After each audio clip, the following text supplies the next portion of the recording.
Hi friends, ಎಲ್ರಿಗೂ ನಮಸ್ಕಾರ. ನಾನು Paru. Welcome to Appu star kitchen. ಹೇಗಿದ್ದೀರಾ ಎಲ್ಲರೂ? ಐ ಹೋಪ್ ಚೆನ್ನಾಗಿದ್ದೀರಾ ಅಂತ ಅನ್ಕೊಳ್ತೇನೆ.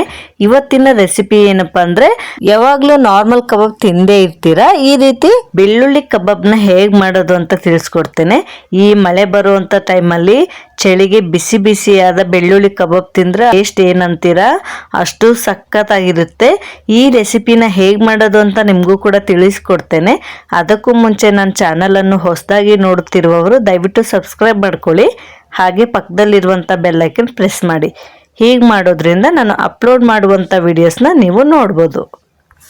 ಈಗ ಮಾಡುವ ವಿಧಾನ ನೋಡೋಣ.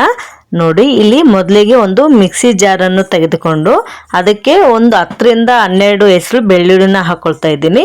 ಜೊತೆಗೆ 8 ರಿಂದ 9 ಹಸಿಮೆಣಸಿನ್ಕಾಯಿ, ಒಂದು ಸ್ವಲ್ಪ ಕರಿಬೇವು, 1-2 ಕಡ್ಡಿಯಾಗಷ್ಟು ಕರಿಬೇವಿನ ಸೊಪ್ಪು, 1 ಇಂಚ್ ಆಗೋಷ್ಟು ಶುಂಠಿನ ಕಟ್ ಮಾಡಿ ಹಾಕ್ಕೊಂಡಿದ್ದೀನಿ. ಹಾಗೆ 1 ಇಂಚ್ ಆಗೋಷ್ಟು ಚಕ್ಕೆ, ಒಂದು 4 ಲವಂಗ. ಇದಕ್ಕೆ ನೀರು ಹಾಕದೇನೆ ತರಿಯಾಗಿ ರುಬ್ಕೊಂಬರೋಣ. ನೋಡಿ, ಈಗ ರುಬ್ಕೊಂಡಾಗಿದೆ. ನೋಡಿ, ಇಲ್ಲಿ ನಾನು ಯಾವ ರೀತಿ ತರಿಯಾಗಿ ರುಬ್ಬಿದ್ದೀನಂತ ಈ ರೀತಿ ರುಬ್ಕೊಂಡ್ರೆ ಆಯ್ತು. ಈಗ ಒಂದು ಪಾತ್ರೆಯನ್ನು ತೆಗೆದುಕೊಂಡು ಅದಕ್ಕೆ ತೊಳೆದು ಇಟ್ಕೊಂಡಿರುವಂತ ಅರ್ಧ kg ಚಿಕನ್ನ ಹಾಕೊಳ್ಳೋಣ. ಇದಕ್ಕೆ ಒಂದು 2 ಸ್ಪೂನ್ ಆಗಷ್ಟು ಕಾರ್ನ್ಫ್ಲೋರ್ನ ಹಾಕೊಳ್ತಾ ಇದ್ದೀನಿ. ಹಾಗೆ 1 ಸ್ಪೂನ್ ಆಗಷ್ಟು ಮೈದಾ ಹಿಟ್ಟು, ಜೊತೆಗೆ 1 ಸ್ಪೂನ್ ಆಗಷ್ಟು ಅಕ್ಕಿ ಹಿಟ್ಟು, ಹಾಗೆ 1 ಸ್ಪೂನ್ ಆಗಷ್ಟು ಕಡಲೆ ಹಿಟ್ಟನ್ನು ಕೂಡ ಸೇರಿಸ್ಕೊಳ್ತಾ ಇದ್ದೀನಿ. ಇದೆಲ್ಲ ಹಾಕೋದ್ರಿಂದ ಕಬಾಬ್ ತುಂಬಾನೇ ಸಖತ್ತಾಗಿ ಬರುತ್ತೆ. ಒಂದ್ಸರಿ ಈ ತರ ಟ್ರೈ ಮಾಡಿ ನೋಡಿ, ತುಂಬಾನೇ ಇಷ್ಟಪಡ್ತೀರಾ. ಜೊತೆಗೆ ಆವಾಗಲೇ ರುಬ್ಕೊಂಡಿರುವಂತ ಪೇಸ್ಟ್ನ ಕೂಡ ಹಾಕೊಳ್ಳೋಣ. ಹಾಗೆ ಸ್ವಲ್ಪ ಕಸೂರಿ ಮೇಥಿನ ಕೂಡ ಹಾಕೊಳ್ಳೋಣ. ಅರ್ಧ ಕಪ್ ಆಗಷ್ಟು ಮೊಸರು, ನಿಮ್ಮ ಹತ್ರ ಏನಾದರೂ ಮೊಸರು ಇಲ್ಲದೆ ಹೋದ್ರೆ ಲೆಮನ್ ಜ್ಯೂಸ್ ಕೂಡ ಹಾಕೊಳ್ಬಹುದು. ಹಾಗೆ ಒಂದು ಮೊಟ್ಟೆನ ಈ ತರ ಒಡೆದ್ಬಿಟ್ಟು ಹಾಕೊಳ್ಳಿ. ಲಾಸ್ಟ್ ಅಲ್ಲಿ ಒಂದು ಅರ್ಧ ಸ್ಪೂನ್ ಆಗಷ್ಟು ಉಪ್ಪನ್ನು ಸೇರಿಸ್ಕೊಂಡ್ಬಿಟ್ಟು ನಿಮ್ಗೆ ಬೇಕಾದ್ರೆ ಸ್ವಲ್ಪ ಟೇಸ್ಟ್ನ ನೋಡ್ಬಿಟ್ಟು ಇನ್ನು ಸ್ವಲ್ಪ ಬೇಕಾದ್ರೆ ಹಾಕೊಳ್ಬಹುದು. ಇದನ್ನ ಎಲ್ಲಾನು ಒಂದ್ಸರಿ ಚೆನ್ನಾಗಿ ಮಿಕ್ಸ್ ಮಾಡ್ಕೊಳ್ಬೇಕಾಗುತ್ತೆ.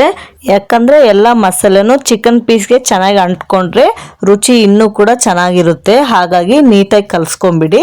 ಇದನ್ನ ಕಲ್ಸ್ಕೊಂಡ್ಬಿಟ್ಟು ಇದಕ್ಕೆ ಸ್ವಲ್ಪ ಅರಿಶಿನ ಸೇರಿಸ್ಬಿಟ್ಟು ಒಂದು 1/4 ಸ್ಪೂನ್ ಆಗಷ್ಟು ಅರಿಶಿನ, ಇದನ್ನು ಕೂಡ ಸೇರಿಸ್ಕೊಂಡು ಚೆನ್ನಾಗಿ ಕಲ್ಸ್ಕೊಂಡ್ಬಿಡಿ. ಕಲ್ಸ್ಕೊಂಡ್ಬಿಟ್ಟ ನಂತರ ಇದನ್ನ ಒಂದು ಅರ್ಧ ಅವರು ಲಿಡ್ನ ಕ್ಲೋಸ್ ಮಾಡಿ ನೆನೆಯಕ್ಕೆ ಬಿಟ್ಬಿಡಿ. ನೋಡಿ, ಈಗ ಅರ್ಧ ಅವರ್ ಆಗಿದೆ. ಲಿಡ್ನ ಓಪನ್ ಮಾಡಿ ನೋಡೋಣ. ನೋಡಿ ಎಷ್ಟು ಚೆನ್ನಾಗಿ ನೆಂದಿದೆ ಅಂತ. ಈಗ ಇದನ್ನು ಕೂಡ ಒಂದ್ಸರಿ ಚೆನ್ನಾಗಿ ಮಿಕ್ಸ್ ಮಾಡ್ಕೊಂಬಿಡಿ. ಮಿಕ್ಸ್ ಮಾಡ್ಕೊಂಡ ನಂತರ ಒಂದು ಕಡೆ ಸ್ಟವ್ ಅನ್ನು ಆನ್ ಮಾಡಿ ಒಂದು ಪ್ಯಾನ್ ಅನ್ನು ಇಟ್ಕೊಂಡ್ಬಿಡೋಣ. ನೀವು ಕಡಾಯಿ ಆದರೂ ಇಟ್ಕೊಳ್ಬೋದು. ಅದನ್ನು ಸ್ವಲ್ಪ ಬಿಸಿ ಆದ ನಂತರ ಅದಕ್ಕೆ ನಿಮ್ಗೆ ಡೀಪ್ ಫ್ರೈಗೆ ಎಷ್ಟು ಎಣ್ಣೆ ಬೇಕೋ ಅಷ್ಟು ಎಣ್ಣೆನ ಹಾಕ್ಕೊಂಡು ಎಣ್ಣೆನ ಬಿಸಿಗೆ ಇಟ್ಕೊಂಡ್ಬಿಡೋಣ. ಕಾದಿರುವಂಥ ಎಣ್ಣೆಗೆ ಕಲಸಿ ಇಟ್ಕೊಂಡಿರುವಂಥ ಒಂದೊಂದನ್ನೇ ತಗೊಂಡು ಚಿಕನ್ ಪೀಸ್ನ ನಿಧಾನವಾಗಿ ಬಿಟ್ಕೊಳ್ಳೋಣ. ಇಲ್ಲದೆ ಹೋದರೆ ಎಣ್ಣೆ ಸಿಡ್ಬಿಡುತ್ತೆ. ಹುಷಾರಾಗಿ ನಿಧಾನವಾಗಿ ಬಿಟ್ಕೊಂಡ್ಬಿಡಿ. ಇದನ್ನು ಕೂಡ ಚೆನ್ನಾಗಿ ಕ್ರಿಸ್ಪಿಯಾಗಿ ಗೋಲ್ಡನ್ ಕಲರ್ ಬರೋವರೆಗೂ ನೀಟಾಗಿ ಫ್ರೈ ಮಾಡ್ಕೊಳ್ಬೇಕಾಗುತ್ತೆ.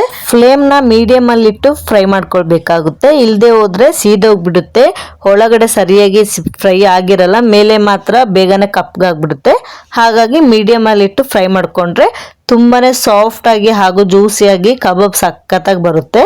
ನೋಡಿ, ಈಗ ಒಂದ್ ಕಡೆ ಸ್ವಲ್ಪ ಫ್ರೈ ಆಗಿದೆ. ಈಗ ಇದನ್ನ ತಿರ್ಸ್ಕೊಂಡ್ಬಿಡೋಣ. ಮತ್ತೆ ಉಲ್ಟಾ ಹಾಕ್ಬಿಟ್ಟು ಆ ಕಡೆನೂ ಚೆನ್ನಾಗಿ ಫ್ರೈ ಮಾಡ್ಕೊಳ್ಳೋಣ.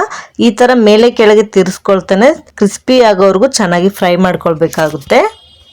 ನೋಡಿ ಎಷ್ಟು ಚೆನ್ನಾಗಿ ಫ್ರೈ ಆಗ್ತಾ ಇದೆ ಅಂತ ನೀವೇ ನೋಡ್ಬೋದು.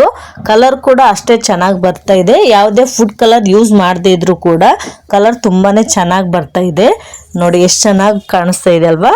ನೋಡಿ, ಈಗ ಕಂಪ್ಲೀಟ್ ಆಗಿ ಫ್ರೈ ಆಗಿದೆ. ಇಷ್ಟು ಫ್ರೈ ಆದ್ರೆ ಸಾಕು. ಇದನ್ನ ಒಂದು ಪ್ಲೇಟ್ಗೆ ತೆಗೆದಿಟ್ಕೊಂಡ್ಬಿಡಿ. ಉಳಿದಿರುವಂಥ ಎಲ್ಲ ಪೀಸ್ನು ಸೇಮ್ ಇದೇ ರೀತಿಲಿ ಅದನ್ನು ಕೂಡ ಕ್ರಿಸ್ಪಿ ಆಗೋವರೆಗೂ ಫ್ರೈ ಮಾಡ್ಕೊಳ್ಬೇಕಾಗುತ್ತೆ. ನೋಡಿ, ಇದು ಕೂಡ ಎಷ್ಟು ಚೆನ್ನಾಗಿ ಫ್ರೈ ಆಗ್ತಾ ಇದೆ ಅಂತ. ಇದು ಕೂಡ ಇಷ್ಟು ಫ್ರೈ ಆದ್ರೆ ಸಾಕು. ಇದನ್ನು ಕೂಡ ಒಂದು ಪ್ಲೇಟ್ಗೆ ತೆಗೆದಿಟ್ಕೊಂಡ್ಬಿಡಿ. ಲಾಸ್ಟಲ್ಲಿ ಒಂದು ಕಡ್ಡಿ ಕರಿಬೇವಿನ ಸೊಪ್ಪು ಹಾಕಿ ಅದನ್ನು ಕೂಡ ಫ್ರೈ ಮಾಡಿ ತೆಗೆದಿಟ್ಕೊಂಡ್ಬಿಡಿ. ನೋಡಿ, ಸಖತ್ತಾಗಿರುವಂಥ ಬೆಳ್ಳುಳ್ಳಿ ಕಬಾಬ್ ರೆಡಿ ಆಯಿತು. ಈಗ ಇದನ್ನು ಟೇಸ್ಟ್ ಮಾಡಿ ನೋಡ್ತಾನೆ. ನೋಡಿ, ವಾವ್, ಸಾಫ್ಟಾಗಿ ಮತ್ತು ಜ್ಯೂಸಿಯಾಗಿ ಸಖತ್ತಾಗಿದೆ. ನೋಡೋಣ ಬನ್ನಿ ಹೇಗಿದೆ ಅಂತ ತಿಂದು ನೋಡ್ತೇನೆ. ವಾವ್, ಸೂಪರ್ ಆಗಿದೆ. ನಿಜವಾಗ್ಲೂ ತುಂಬಾ ಚೆನ್ನಾಗಿದೆ. ತುಂಬ ಅಂದರೆ ತುಂಬಾ ಚೆನ್ನಾಗಿದೆ. ನೀವು ಕೂಡ ಈ ಥರ ಟ್ರೈ ಮಾಡಿ, ತುಂಬಾ ಇಷ್ಟಪಡ್ತೀರಾ.